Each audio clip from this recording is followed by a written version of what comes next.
দুদিনের ব্যবধানে ফের ভূমিকম্পে কেঁপে উঠল দেশ।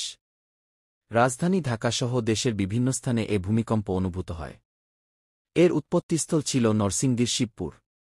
গত ২-১ নভেম্বর ভয়াবহ ভূমিকম্পের পর এটি সপ্তমবার হিসেবে গণনা করা হয়েছে, যার মধ্যে প্রায় ৬টির উৎপত্তিস্থলই ছিল নরসিংদীতে।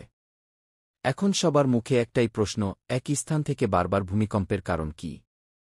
তবে আবহাওয়া অফিস বলছে, ভয়াবহ ভূমিকম্পের একই স্থান থেকে বারবার উৎপত্তি হওয়াকে আফটারশক হিসেবে বিবেচনা করা হচ্ছে। বৃহস্পতিবার ৪ ডিসেম্বর সকালে আবহাওয়া অধিদফতরের ভূমিকম্প পর্যবেক্ষণ কেন্দ্রের ভারপ্রাপ্ত কর্মকর্তা রুবায়াত কবির বলেন, দেশে একটি বড় ভূমিকম্প হওয়ার পর ছোট ছোট মৃদু অনেকগুলো ভূমিকম্প হয়েছে, এগুলো আমরা এখন পর্যন্ত আফটারশক হিসেবে দেখতে পেয়েছি। আফটারশক হিসেবে আরও কেমন ভূমিকম্প হতে পারে জানতে চাইলে তিনি বলেন, আমাদের কাছে এমন তথ্য আপাতত নেই।